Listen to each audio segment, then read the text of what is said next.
जाने दक्षिण मुखी घरों के लिए वास्तु। दक्षिण मुखी प्लाट। यदि आप किसी लेआउट से भूखंड का चयन करने का निर्णय लेने वाले हैं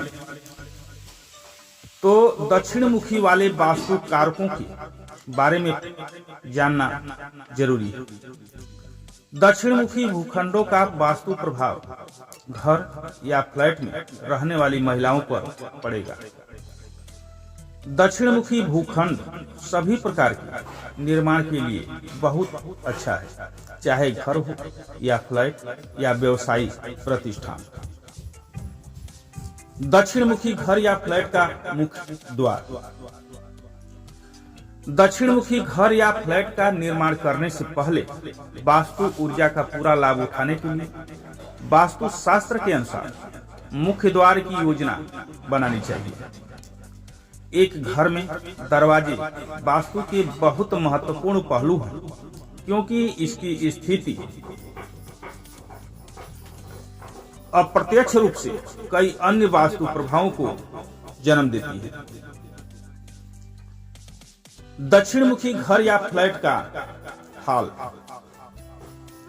दक्षिण मुखी घर में हॉल या लिविंग रूम वास्तु नियमों के अनुसार घर की दक्षिण यानी सकारात्मक या दक्षिण पूर्व कोने या फ्लैट में होना चाहिए। इस नियम के पीछे मूल तर्क यह है कि सुबह के समय सूर्य की रोशनी का कुशलता से उपयोग किया जाए और घर के दक्षिण पूर्व कोने या फ्लैट कम वजन रखा जाए। दक्षिण मुखी घर या फ्लैट की रसोई। पहली पसंद के रूप में रसोई दक्षिण मुखी घर या फ्लैट के दक्षिण पूर्व हिस्से में होनी चाहिए, और जब तक कि घर या फ्लैट को डिजाइन करते समय कोई सम्मोहक स्थिति उत्पन्न न हो, अच्छे प्रभावों को नुकसान पहुंचाए बिना अन्य विकल्पों पर विचार किया जाए। दक्षिण मुखी घर या फ्लैट का मास्टर बेडरूम। दक्षिण मुखी घरों के लिए वास्तु शास्त्र के अनुसार मास्टर बेडरूम स्थापित करना बहुत आरामदायक है। मास्टर बेडरूम इसलिए कहा जाता है क्योंकि मास्टर घर या फ्लैट का सबसे बड़ा व्यक्ति या घर का सबसे प्रमुख और कमाने वाला सदस्य होता है। दक्षिण मुखी घर या फ्लैट का बच्चों का शयन कक्ष।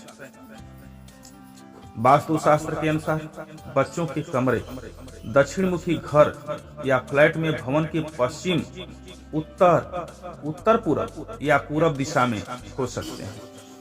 बच्चों के लिए उत्तर पश्चिम का कोना और पश्चिम की ओर का बेडरूम सबसे अच्छा होता है। बच्चे जीवन का फल हैं। एक स्वस्थ बच्चा तभी बड़ा होता है और एक योग्य नागरिक बनता है जब उचित देखभाल और वातावरण बनाया जाता है। बच्चों के कमरे में अच्छे वास्तु स्पंदन पैदा करने के लिए वास्तु सिद्धांतों का पालन किया जाना चाहिए, ताकि वे शांति से सो सके और सुबह ताजा उठ सके। दक्षिण मुखी घर या फ्लैट का अध्ययन कक्ष। वास्तु शास्त्र के अनुसार अध्ययन कक्ष घर या फ्लैट के उत्तर पूर्व, पूर्व और उत्तर पश्चिम भागों में स्थित हो सकता है, लेकिन कभी भी दक्षिण मुखी घर या फ्लैट में दक्षिण पश्चिम और दक्षिण पूर्व कोने में नहीं होना चाहिए। बच्चे हमारे जीवन का फल हैं। हमें उनके लिए अध्ययन करने और अच्छी तरह से बढ़ने के लिए एक उत्कृष्ट माहौल बनाना चाहिए। एक अच्छा वास्तु स्पंदन बच्चों के भविष्य की गारंटी है। यदि एक अध्ययन कक्ष को डिजाइन करने के लिए उचित देखभाल की जाती है तो बच्चे अपनी पढ़ाई में उत्कृष्टता प्राप्त करेंगे और बिना असफल हुए जीवन में समृद्ध होंगे। दक्षिण मुखी घर या फ्लैट का अतिथि कक्ष। हमारे मेहमान हमारे लिए महत्वपूर्ण है, क्योंकि वे शांतिपूर्ण प्रवास के लिए हमारे घर या फ्लैट में आते हैं और ठहरते हैं। जब तक वे हमारे घर में हैं, खुश रहें और अपने लक्ष्य को सफलतापूर्वक पूरा करें। हिंदू धर्म के अनुसार मेहमान एक तरह से हमारे आतिथ्य और दया की जांच करने के लिए भगवान के प्रतिनिधि हैं। दक्षिण मुखी घर या फ्लैट का स्नान और शौचालय वास्तुशास्त्र के अनुसार ठीक से स्थित न होने पर स्नान कक्ष और शौचालय वित्तीय परेशानियों और अस्वास्थ्यक स्थितियों के प्रमुख कारण हैं। यदि आप परिवार के लिए अच्छी स्वास्थ्य स्थिति सुनिश्चित करना चाहते हैं तो स्नान कक्ष और शौचालय की स्थिति को डिजाइन करने के लिए वास्तु नियमों को जानकर आसानी से यह कार्य कर सकते हैं। दक्षिण मुखी घर या फ्लैट का सेप्टिक टैंक।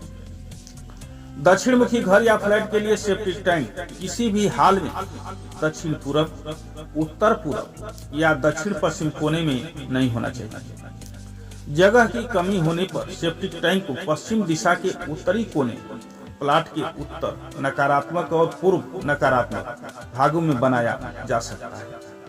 यदि वास्तुशास्त्र के अनुसार ठीक से नियोजित और निर्मित नहीं किया गया तो कई घरों में सेप्टिक टैंक वित्तीय नुकसान और अस्पताल के भारी बिल का प्रमुख कारण है। साउथ फेसिंग हाउस या फ्लैट का ओवरहेड टैंक।